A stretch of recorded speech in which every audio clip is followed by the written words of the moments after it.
Bienvenidos a Neurosis Podcast, donde no hay nada fuera del texto. Comenzamos.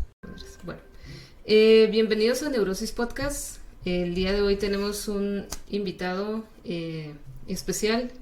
Bueno, todos son especiales, pero digamos que especial. Él se llama Salvador Gómez. Es ingeniero. Ahorita nos va a platicar en qué área exactamente. Pero en la actualidad, o lo que yo tengo conocimiento, es docente, ¿no? De bachillerato. ¿Cómo estás, Salvador? Buen día. Hola, hola, hola Carla, buenas tardes y buenas tardes a todos los que nos vayan a ver. Eh, Platícanos o platícame un poquito qué estudiaste, o lo primero que estudiaste, porque sé que tienes una maestría. Ujú. Sí, de hecho, estuve en dos carreras. Estudié, al igual que tú, letras. Bueno, aquí se llama letras hispánicas en la UNAM y estuve 2 años, de hecho. Pero no la concluí y, y me cambié a ingeniería. La razón por la que me cambié fue porque pues el campo laboral, ¿no? Como que, ¿No te bueno, convenció? sí, no me convencía mucho y sobre todo porque pues a mí lo que me gustaba era como que escribir, ¿no? Y ya después de un tiempo ahí me di cuenta que no era como que el lugar más adecuado. Bueno, sí ayuda, ¿no? Bueno, tú lo sabrás. Pero pues es un oficio, ¿no? No es una carrera. Entonces dije, bueno, igual puedo hacer las dos cosas, como que seguir eh, con este oficio, pero pues estudiar otra cosa que me dé más salida. Y me inscribí a la Facultad de Ingeniería, a la carrera de electrónica. Y pues ahí estuve 5 años. Y pues sí, me titulé. Y ya después de que terminé, dije, bueno, ¿y ahora qué hago, no? Y ya me puse a buscar trabajo, pero no me convencían las oportunidades que me ofrecían. No se me hacían muy interesantes o no pagaban muy bien. Entonces, mi director de tesis de la licenciatura me dijo que, pues, ¿por qué no hacía la maestría ahí con él? Y pues no era un área así que me interesara mucho, porque eran como muchas matemáticas y yo pues, no es que fuera malo, pero como que me gustaba más lo práctico, ¿no? Pero bueno, hice el examen y dije, a ver qué resulta de esto. Y pues sí lo pasé y me quedé y hice una maestría en automatización. Bueno, ya que estaba ahí, se me hizo más interesante.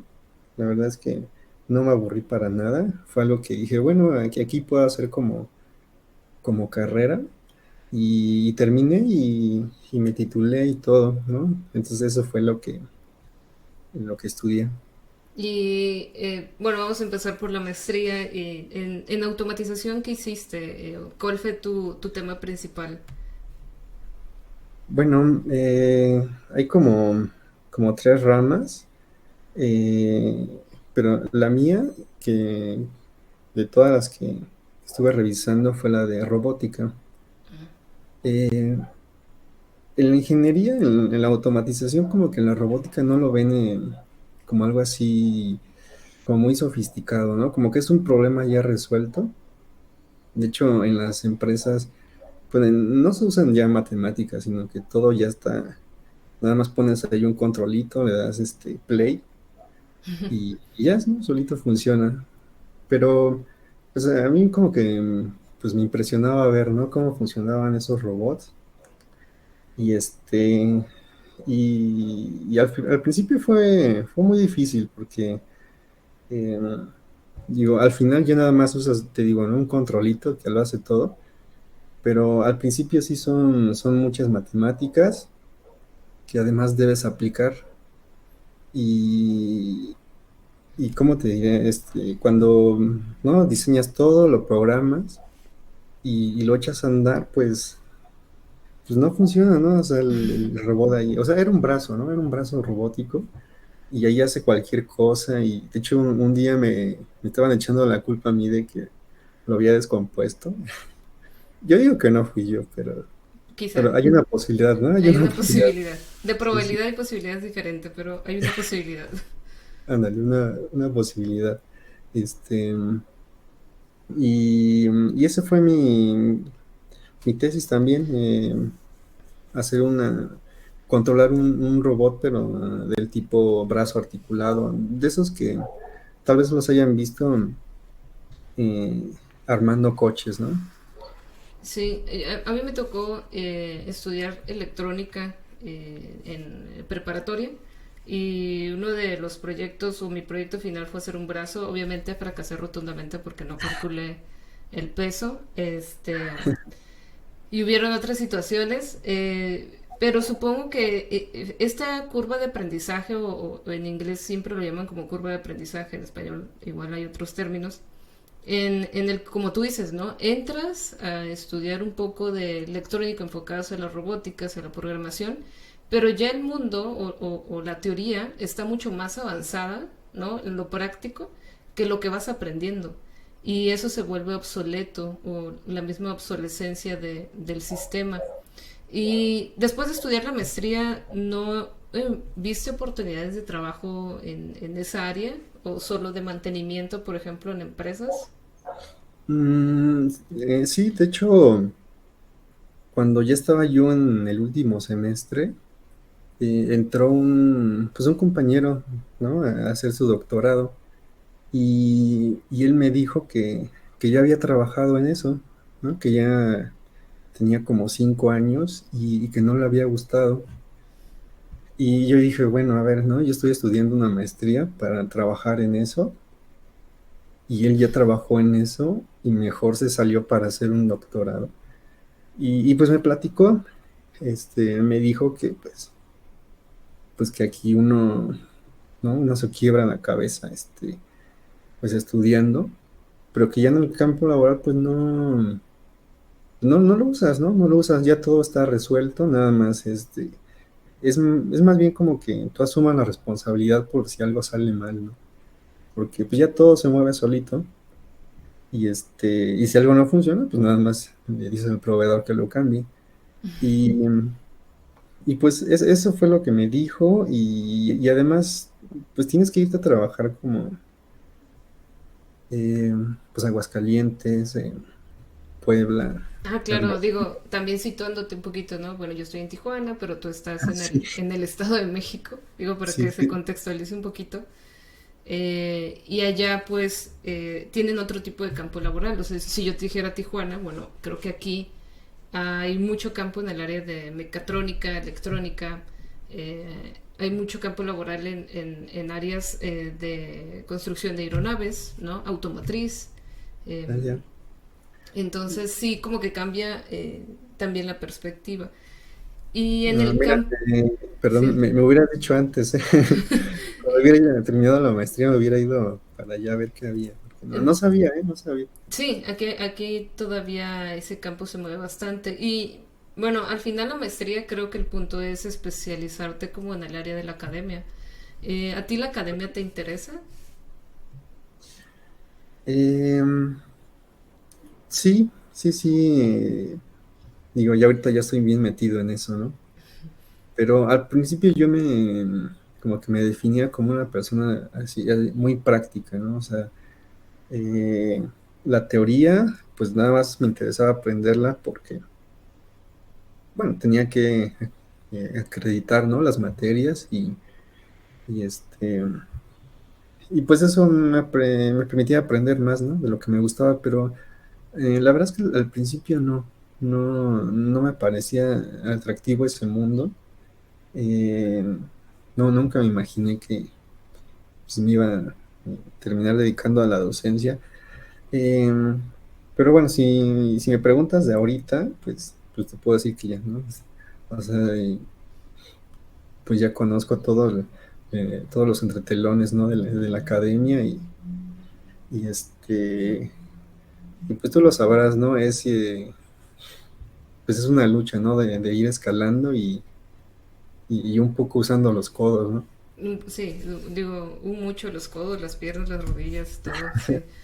Y durante tus estudios de licenciatura en letras, ¿qué es lo que tú puedes rescatar o qué te gustaba? ¿O hubo algo que te hacía clic al principio?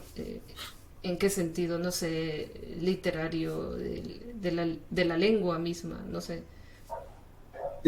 Pues, em, por ejemplo, a diferencia de la ingeniería, como que las clases me gustaban en general las tareas que me dejaban, las lecturas que me dejaban se me hacían interesantes. En cambio, en ingeniería como que, ingeniería todo lo veía como un obstáculo, ¿no? Que debía pasar. En cambio, en literatura, pues me gustaban las materias, me gustaba estudiar sobre todo. Bueno, excepto latín. Latín no, no sé, no. O sea, como yo no tenía los mismos antecedentes de los compañeros, como que el latín me costaba mucho. Y la lingüística también no se me hacía sencilla, bueno, no me gustaba tanto, pero sí reconozco que ayuda mucho, ¿no? Que ayuda mucho. Y nada más eran esos dos detalles, este, que no era muy bueno, pero yo reconocía su importancia y en general me gustaban las clases de filosofía y letras. ¿Conservas alguna amistad de esos tiempos? Sí, sí, sí, sí, Qué cool. no muchas, como tres, cuatro.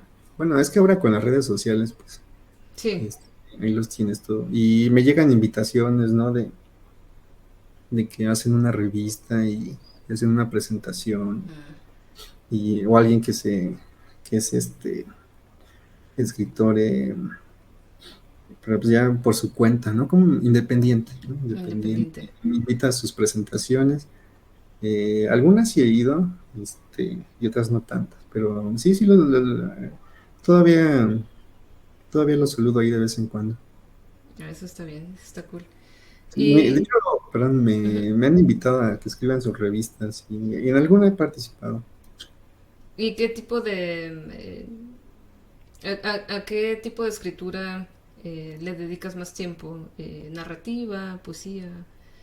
No, bueno, te soy honesto, Ya no, ya, ya ya me di murió. por vencido en ese sentido. Sí, te puedo decir que este, pues como que ya cuando pasé al tercer piso, como que ya no le di tanto por ahí. Y como que ya ahorita lo que se me va el tiempo es pues sí, seguir subiendo, ¿no? En la academia, en los concursos, en hacer currículum, entonces ahorita como que pienso más Por qué lo mencionas como digo, no, no eres la única persona que lo menciona, que yo he escuchado que lo mencione, como buena persona que ya pasó del tercer piso, como lo mencionas. Pero ¿cuál sería para ti como el... ¿Qué cambia? ¿Qué cambió en ti para tomar ciertas decisiones? sobre todo la hipoteca. Sí, pues hay que pagar, ¿no? Hay que pagar la hipoteca, este, y uno empieza a hacer proyecciones, ¿no? A ver, gano esto, ¿para qué me alcanza? Y si sigo así, ¿dónde voy a llegar, no? Creo que haces ahí como un corte, ¿no? En el tercer piso y, y lo otro, pues dices, bueno, es como un hobby y dices, bueno, el siguiente fin de semana, ¿no? Que lo tenga libre, ahí sí le voy a dedicar un tiempo, pero mejor se lo dedicas a las otras cosas, ¿no? Entonces, Ujú. así se fueron el tiempo. ¿Y qué otro tipo de hobbies tienes aparte de, bueno, de lo que fue la literatura? ¿Qué hobbies actuales tienes? Pues no muchos, ¿eh? Si llego a tener tiempo, pues mejor leo. O sea, tengo ahí un montón de libros no sé, salgo y lo veo ahí en una librería y lo compro y ahí lo dejo, ¿no? Y si llego a tener un tiempo libre, pues pues es cuando ya lo leo. Y yo sé que, ¿no? Si de pronto me empiezo a interesar en otro hobby, pues imagínate, ¿no? O sea, si esto que era una prioridad ahora ya no lo es y de pronto me interesa en otro hobby, entonces trato, ¿no? De no interesarme en otras cosas. Este, bueno, pues en la pandemia creo que la mayoría como que nos interesamos en en las series, ¿no? Y en las películas. Bueno, Sí. una cosa sí te puedo decir. Eh, y a mí nunca me interesaban los deportes, pero el estar ahí 7 años en ingeniería, como que aprendí mucho de ellos. Mm. Y una cosa fue que ahora me interesan mucho los deportes. Sigo muchos deportes. ¿De diferente Y, tipo? ¿Como cuáles? el último que ya me empezó a interesar fueron las carreras de coches. Oh, ya. Sí, o sea, me levanto temprano, que son muy temprano, ¿no? Los domingos. Ok. Eso es. Me levanto temprano para ver las carreras de coches. Ese fue como que el más reciente Hay una página para ver carreras de coches, fíjate que no sabía. la misma para el fútbol, Ok. sí, roja directa. Ah, ya, ya, ya. Sí, sí. Eh, Porque antes se podía ver así en cadena abierta, bueno, no abierta, más bien en Fox, pero si tenías cualquier cable lo podías ver, ¿no? Pero ahora ya no, ahora ya solo si tienes eh, Disney o algo así lo puedes ver. Pues ahora Sí, sale muy caro. ok. Y ahorita dices que te enfocas un poco más en el lado de la academia. ¿Te refieres a impartir cursos, a estudiar? Em, Sí, de hecho ahorita estoy metido como en un concurso, este, eh, bueno, no sé si allá sea similar, pero yo recibí una plaza. Bueno, yo soy profesor de una materia de programación y me la dan cierto tiempo y después de ese tiempo la debo meter al concurso. Entonces ahorita pues estoy totalmente enfocado a eso, ¿no? Entonces estoy haciendo un currículum robusto para que cuando me toque hacer ese concurso, pues no tener tantas dificultades, ¿no? Entonces, pues además de mi clase, doy cursos extracurriculares a alumnos, que por cierto tú participaste en alguno, sí. este, para alumnos, para maestros. Ya he escrito como 3 libros para apoyar a los alumnos, otros 2 para apoyar a los maestros, cursos en línea también por ahí tengo, hasta mi canal de YouTube. Este, Ujú. bueno, hago el comercial, ¿no? Está Sí, haz el comercial. mi canal por si quieren aprender en programación en Java, pues puede ser muy útil. Eh, y pues eso, ¿no? Eso es lo que, por eso te digo que ya estoy totalmente enfocado en la academia. Y pues si eso sale bien, pues como que ya espero dedicarle más tiempo a esto de leer y escribir. Sí. Y en esto de la docencia, ¿cómo lo has sentido? Das clases a, digo, ya dijiste que a maestros también, pero tus alumnos son de bachiller, ¿no? Así Em, es. ¿Cómo te sientes cuando das clase? Em, ¿O qué química, sientes química con los alumnos? O... Pues digo, si los que van a ver este video son de literatura, pues como que una salida obvia es la docencia, ¿no?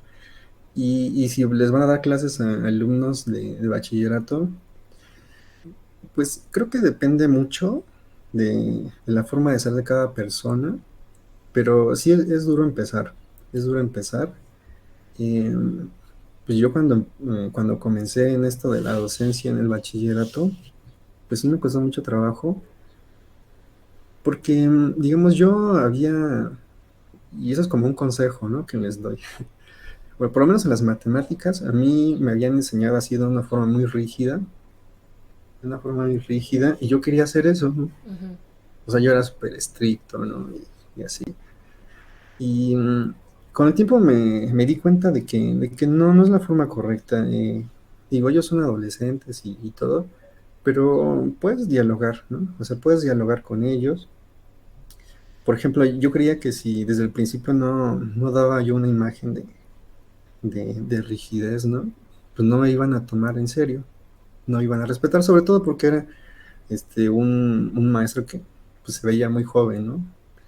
Eh, También eso me aconsejaba, pero con el tiempo me di cuenta de que no, que haces como una barrera y, y la comunicación entonces pues no es la correcta.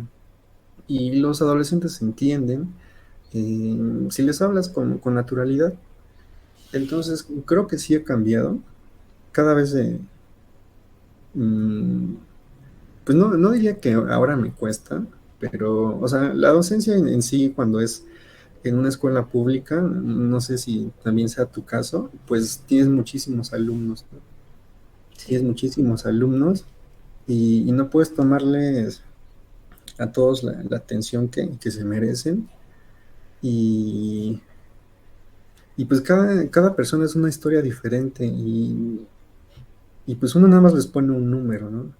Entonces, lo ideal es que pues, los conozca, que un examen no dice ni siquiera poco de una persona, no dice si está aprendiendo correctamente, pero a veces no te queda de otra, ¿no? A veces no te queda de otra porque son muchos. Em, y pues yo lo que les diría, si, si en algún momento dan clases en bachillerato con adolescentes, es que pues, nada más pues que dialoguen con ellos, que no los vean así como si fueran diferentes o como niños que no comprenden, ¿no? Que los traten como adultos y que tengan paciencia nada más. Bueno, una cosa te voy a confesar. Este, pues en bachillerato son 3 años, ¿no? Sí. Eh, la verdad yo evito a los de primer año. Sí, a los de recién ingreso no. Sí, con ellos no puedo, ¿eh? Con ellos me di por vencido. Y pues ya los de último año, ¿no? Que tienen como 17 ellos ya, pues me acomodo más con ellos. Creo que aquí sería, en mi caso, o desde... Sí cambia mucho la forma en que se imparte clases. Yo creo que acá en Tijuana, digo, porque he tenido algunas experiencias igual impartiendo clases en línea, pero impartiendo clases, digo, contigo fue una de ellas. Pero Ujú. la forma en que en primer año, en primer semestre, en preparatoria, yo siempre los veo aquí con mucho miedo y son súper tranquilos, pero súper tranquilos. Donde son las etapas difíciles son tercer y cuarto semestre, a veces quinto. Y en sexto pues ya no se toman nada en serio porque ya se van, ¿no? Es como, Ujú. bueno, pues ya, bye. De que me gradúo, me gradúo. Ya se sienten como súper graduados y es diferente. Pero también depende eh, el renombre que tenga la preparatoria de forma local. Porque aquí a pesar de que son, por ejemplo, CETIS o CEBETIS, hay un CETIS, un CEBETIS, que son muy reconocidos. Bueno, dos CEBETIS me parece, dos CETIS. Muy, muy reconocidos en Tijuana por ser muy estrictas y por tener alumnos con alto desempeño. Y yo sé que en otras partes del país los CETIS, los CEBETIS, pues no son, que digamos, muy reconocidos, ¿no? Entonces, ¿cómo percibes a tu escuela? ¿Tiene esa situación? ¿Es problemática? O... Pues es una pregunta que me gusta mucho porque me lleva a un tema que yo he visto que los profesores como que ni siquiera lo toman en cuenta y es el origen, el origen económico o, o la clase social a la que pertenecen los estudiantes. Em, Aquí, bueno, aquí yo doy clases en la UNAM. La UNAM tiene, son 14 planteles de bachillerato. Yo estoy en el que está más a las afueras de la ciudad. Entonces es el plantel que, digamos, tiene el desempeño más bajo.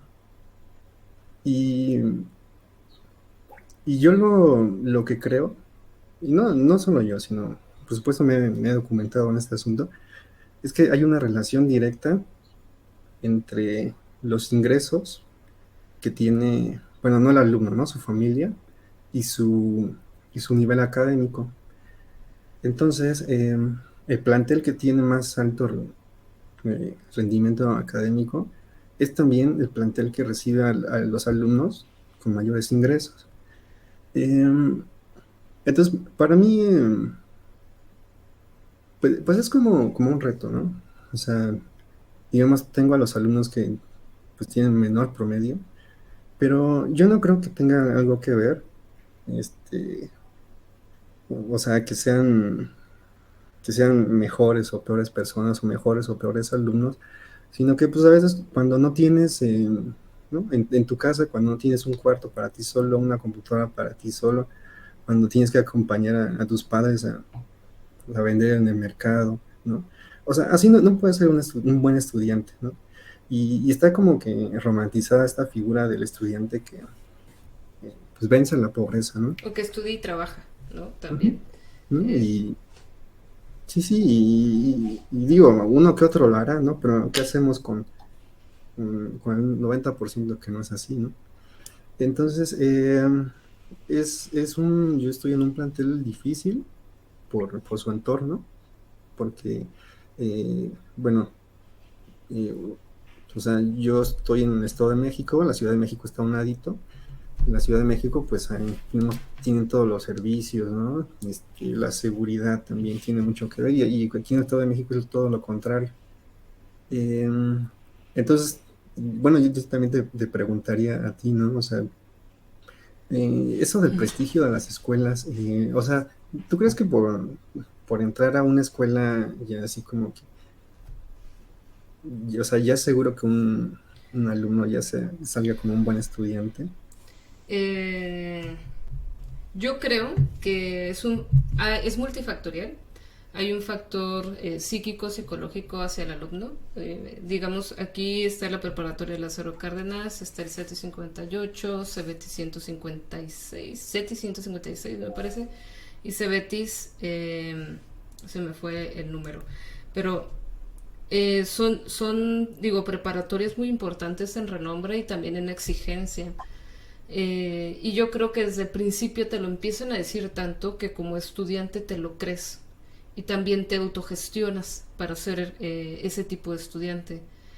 Yo me daba cuenta que muchas veces no, el mejor estudiante de una preparatoria con un nivel adquisitivo o socioeconómico básico o digamos en pobreza, normalmente el que tiene más alto promedio de ese tipo de bachiller era un promedio regular en ese tipo de preparatoria, ¿no? Y yo en mi caso sí he estudiado un poquito más ese tema porque a mí me interesaba mucho eso mismo, ¿no? Cómo es que todos mis compañeros, en mi caso, iban a esa preparatoria, pero la mayoría o se esforzaba mucho más para poder ir, ¿no? Para irse en Calafia, bueno, aquí es una Calafia que es allá un transporte, irse en su taxi, otros llegaban pues, otros tenían carro, ¿no? O sea, llegaban en su carro. En Lázaro se sabe que se llega hasta con guardaespaldas, porque son hijos de políticos.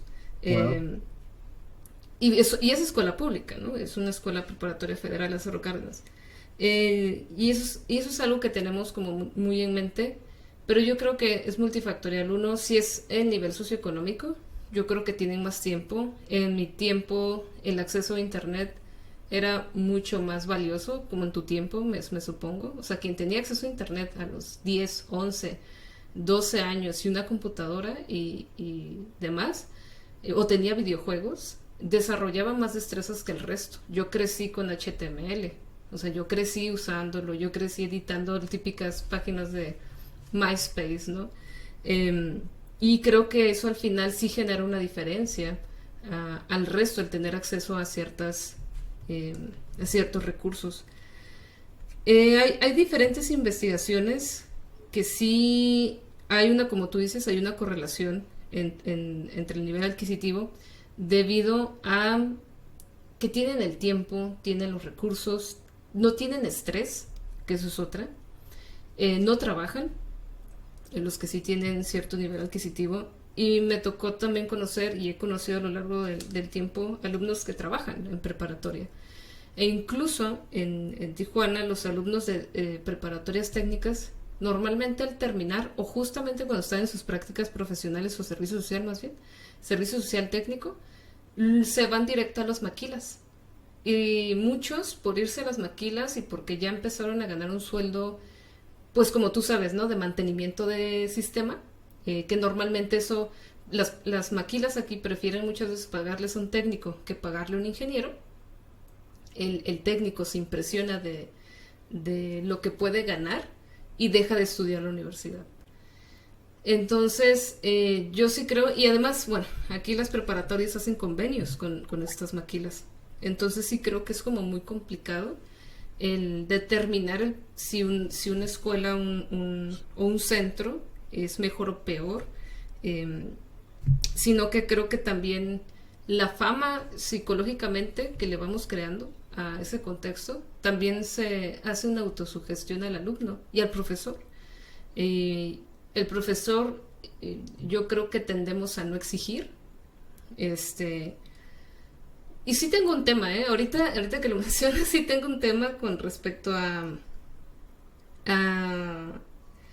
que ya no se exige como antes, y que eso evita el esfuerzo, eh, y que también hay una transformación de valores muy fuerte. Ya no interpretamos las generaciones de la misma manera los valores sociales, ¿no? La responsabilidad, la tolerancia, bla, bla, bla.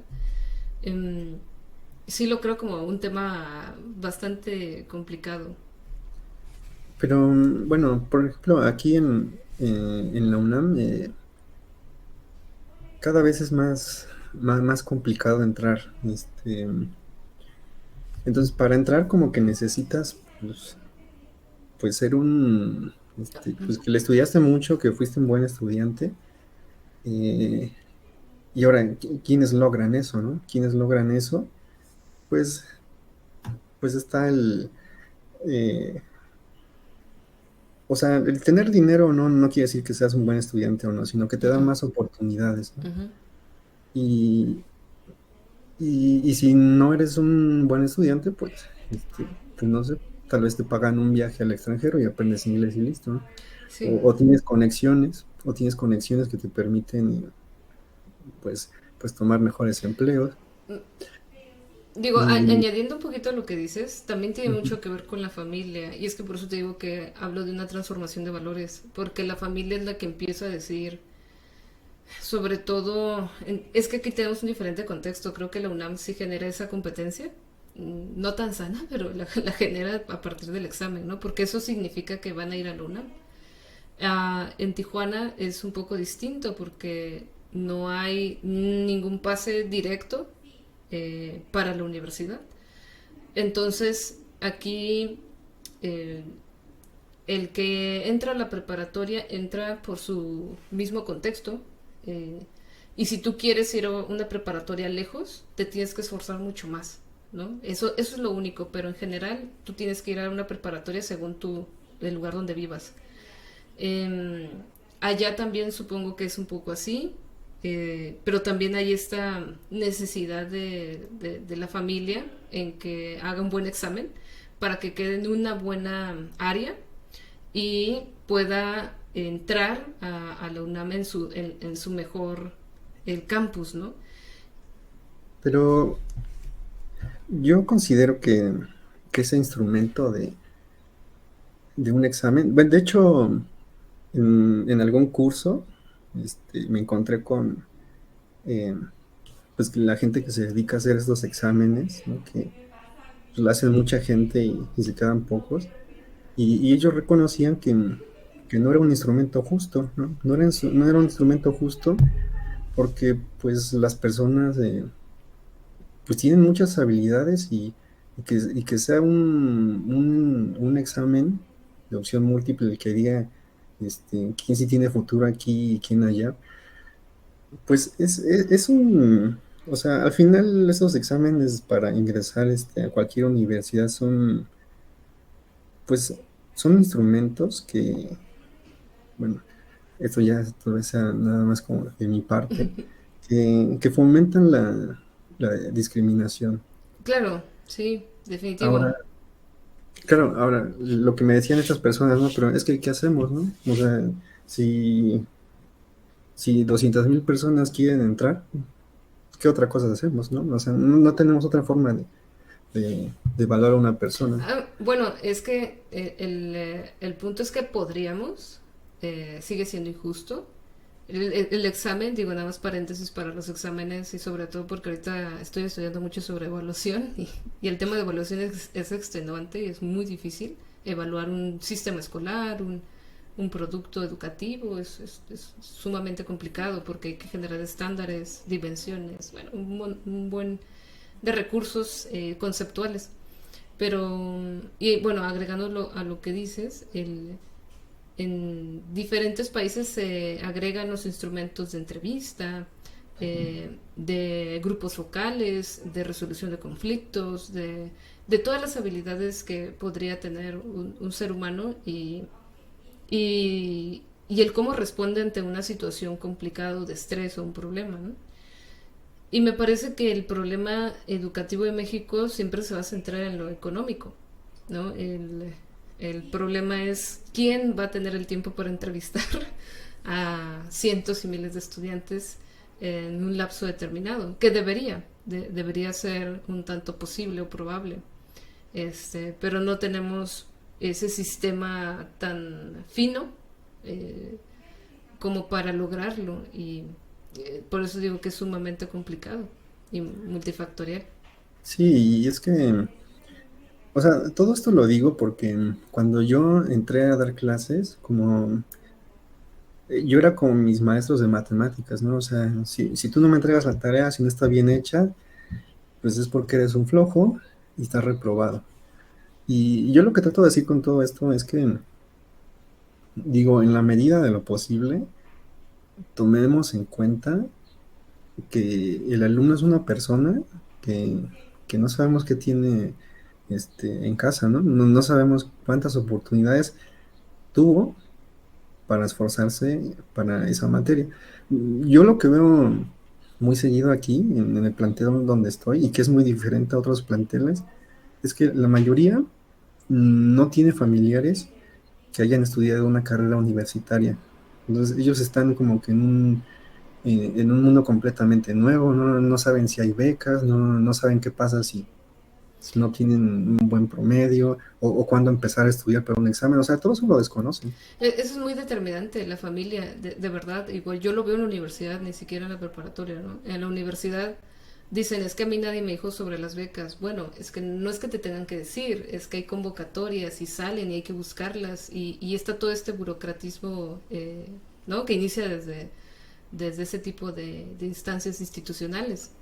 Entonces es bien interesante, como dices, decir, es que ningún familiar tiene esa experiencia, ¿cómo lo va a guiar? ¿Cómo le va a decir, no? Todas esas cosas. Sí, y es que, a ver, o sea, pensemos en un investigador de una universidad o de un colegio cualquiera, ¿no? Que sabe cuándo sale la beca, que sabe que existe cierta beca para irse al extranjero sin pagar Exacto, nada, exacto. que tiene algún contacto, de hecho, en esa otra universidad. Entonces, no sé, digo, lo pongo ahí sobre la mesa para... Es que es muy parecido, digo, el tema tan controversial de ahorita es el Waisican, aunque ya está pasando un poquito en redes, pero el cómo una persona tiene eh, la habilidad de hablar inglés, no la tiene cualquiera. Y tiene que ver con la familia, tiene que ver con su núcleo, quiénes lo guían para que pueda aprender otro idioma, si tiene familiares para poder hablarlo. ¿No? En Tijuana quien habla inglés, porque hay muchas mala información o tal vez huecos en la información sobre qué es la frontera, ¿no? Pero en realidad quienes hablan inglés aquí son quienes tienen parientes que realmente ya están allá. Porque si no, ¿quién va a hablar inglés? O sea, no es que aquí se hable inglés en todos lados. De hecho, cruzas San Diego y cruzas San Isidro acá en California, nadie te habla inglés. Eso es lo más chistoso. O sea, en realidad hablan más español que inglés, por el mismo turismo económico y el turismo y el flujo económico, ¿no? Eh, y justamente algo que mencionas sobre los académicos, que yo también me enteré muy tarde de las convocatorias de becas, me enteré muy tarde de muchos lugares a los que puedes ir a hacer un intercambio académico por una semana, por 2 semanas. Yo no sabía que existían como esos investigaciones de verano que les llaman, o de invierno. Y desgraciadamente sí tiene que ver con que necesitas a alguien que te vaya guiando en ese mundo de becas, de la academia, de la burocratización de este tipo de apoyos, ¿no? Por eso lo creo como vital, y algo que sí es vital es decirle a los alumnos, no es tu culpa, no es tu responsabilidad, ¿no? El no saber. Eh, y ya pues sí entiendo hacia dónde va como tu idea, ¿no? Sí, no, y en la universidad, pues, pues la tienen más difícil porque no le pueden dar un título a alguien que, pues, no demuestra que pues, de verdad sabe, ¿no? Del tema. Pero si son profesores de bachillerato, yo creo que tienen que tomar, ¿no? Más en cuenta, o sea, eh, pues que hay detrás, ¿no? Que hay detrás, sí, pero bueno, les digo que o sea, el sistema en sí es injusto, ¿no? Porque si no, tú quieres poner más atención a quiénes son tus alumnos, pero tienes tantos que pues simplemente no puedes, ¿no? Entonces, el sistema en sí está viciado, y como que mi mensaje es nada más que pues, hagan lo posible, ¿no? Por no ser muy rígidos, no porque los vean estudiando, digo, adolescentes, sino que hablen con ellos, nada más, ¿no? Y ahorita tú ya tienes la habilidad de identificar quién realmente no quiere hacer nada, o entre comillas nada. Es muy difícil. Mira, acabo de tener, de hecho, un caso de una alumna que eh, al final del ciclo escolar me di cuenta de que todo era copiado, ¿no? Mm. De que todas sus tareas eran copiadas de alguien más, de otro grupo. Y y bueno, se lo dije, ¿no? Se lo dije. Eh, y su argumento fue que ella no había nacido para la programación, ¿no? Que desde la primera clase no entendía una sola palabra. Eh, y bueno, no sé, o sea, a mí me consta que los alumnos, pues inventan muchas cosas, ¿no? Entonces, no sé qué tan cierto sea eso.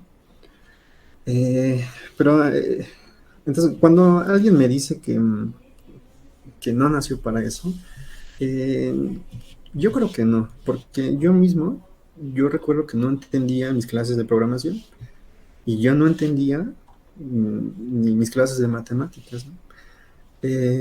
Entonces, yo no creo que las personas nazcan buenas o malas para algo. Digo, lo sé porque ya he estado en dos áreas bien diferentes. Tú también, de hecho, lo sabes. De hecho, en letras es muy común que los compañeros digan que ellos pues no dan una de las matemáticas, que no quieren Ujú. saber nada de las matemáticas, ¿no? Porque además eligieron esa carrera justo para evitar, ¿no? Las matemáticas. Pero les digo, yo mismo tuve esa dificultad. Yo no entendía una palabra en mis clases de programación, pero, o sea, yo creo que simplemente es práctica, ¿no? Simplemente es práctica. Este, y pues sí, no, o sea, no creo que las personas nazcan buenas o malas para algo. De hecho, ahí te va otra correlación que depende mucho del nivel adquisitivo. Este, ¿Quiénes se dedican al arte, no? Ujú. Sí, sí, bueno. Pues, el que tiene la oportunidad de elegir ese camino que no te va a redituar, eh, quizás hasta que tengas 40 años, ¿no? Exacto. ¿Quiénes, Sí. quiénes pueden hacer eso, no? O sea, O quien quien tiene tiene las dinero. conexiones por Ujú, generaciones, otra vez la familia, ¿no? Que ujú. hay una correlación con lo genealógico, y lo económico. Sí, por supuesto, o sea, y bueno, nada más para terminar esta historia de la alumna, y yo al principio, o sea, hace 7 años, me hubiera puesto 5 y igual hasta lo hubiera llevado a la dirección, ¿no? Por copiar de esa manera, pero ahora no lo hice, incluso la probé, ¿no? La pasé, em, porque, o sea, cuando conoces a una persona, entonces pues cambian las cosas, ¿no? O sea, hay que tomar mucho en cuenta que pues son muy jóvenes y qué es lo que hay detrás de ellos, ¿no? Sí, creo que es muy difícil tomar ese tipo de decisiones a veces. Y yo también lo que agregaría a lo que dices es que como alumno sí les recomiendo las formas. Hay buenas formas de hacerlo. Porque a veces los alumnos pueden ser muy exigentes o nos podemos ver muy exigentes con el profesor, como es tu obligación pasarme, ¿no? Es tu obligación enseñarme. Pero creo que hay que ir lo más sensibles posibles y llegar a un acuerdo lo más sano posible sin necesidad de mentir. Ella se pudo haber evitado todo esto si desde el principio hubiera sido un poco más sincera contigo, me supongo, y hubieran podido hacer algo, ¿no? Sí, o sea, o sea, yo no creo que esto que me dijo haya sido cierto, pero lo que sí noto es que, o sea, ¿cómo te diré? Al principio su tono era desafiante y pues uno es profesor, pero también ser humano, ¿no? Este, y por supuesto que es algo que te molesta mucho, ¿no? Que, o sea, hace trampa y aún así, o sea, como que te echa la culpa, o sea, me estaba echando a mí la culpa, ¿no? O sea, de que copió porque no me entendía. O sea, me estaba diciendo que era yo un mal maestro y que por eso copió. Es una clásica. Ánimo. Ajá. Y, o sea, pero uno debe estar como que más allá de eso, ¿no? Ahora, tampoco me quiero poner aquí, ¿no? Como que, soy así el profesor súper paternal, ¿no? Y buena onda. Eh, digo, si se dedican a la docencia, este, pues se van a dar cuenta de que es un trabajo en el que, pues, se pueden amargar muy fácil, ¿no? Muy fácil. Es cierto. Y entonces uno tiene que tener como que esa paciencia, como que el estar eh, como dejar pasar esas cosas, ¿no? Así de que te hagan trampa, de que te desafíen, ¿no? De que se burlen, No ¿no? anclarte a esas emociones, a esas Ajá. discusiones, ¿no? Sí, como dejarlas pasar, ser muy zen, ¿no? Así de, no siempre reacciono así, eso sí, ¿no? No siempre reacciono así. También hay momentos que digo, no, o sea, tú ya, ¿no? O sea, tienes tus 5 y adiós, ¿no? No quiero saber. O sea, por supuesto que también va. Ok. Bueno, creo que eso estuvo bien. Nos has dejado claro tus posturas, claras tus posturas. Y nada más para cerrar, no sé si nos puedes decir tres palabras, tres conceptos que sientas que te definan a ti como, como profesionista o como persona. Eh, yo creo que el que he aprendido como docente es el de la paciencia, la paciencia, ya no, digo, cuando ya no te molestas con los alumnos cuando te hacen estas cosas, pues como que ya también otras cosas no te molestan tan fácil. Eh, y después de los 30 como que también aprendí a ser muy constante, ¿no? Creo que lo importante no, o sea, yo como que tenía muchas aficiones, pero como que lo importante es elegir una y ser constante, ¿no? Ser constante con eso y si un día no te va bien con eso que elegiste, pero pues, lo importante es seguir, ¿no? En ese mismo camino. Y y el último, ser disciplinado, ¿no? Les digo, yo creo que las personas no nacen buenas o malas para una cosa, sino que ya sea para la programación o para la ingeniería, para la literatura, pues lo importante es sentarse y ponerse a leer y a escribir, ¿no? O sea, así es, y ya. Y, o sea, para lo que estudies, ¿no? Pues hay que ser muy disciplinado, pero les digo, eso ya me vino mucho tiempo después, ¿no? Pero llegó, eso es lo Sí, bueno, importante. ya. Pues muchas gracias por el espacio, por la entrevista, por el tiempo que te tomaste el día de hoy. No sé si quieres agregar algo para finalizar. No, muchas gracias a ti, Carla. Este, y como decimos los profesores, ¿no? Con que el mensaje le llegue a uno. Es un clásico también. Sí, sí. No, entonces espero que le sirva a alguien y pues, bueno, pues pasó rapidísimo el tiempo. Sí, Cuando habla de uno mismo, pues así pasa, ¿no?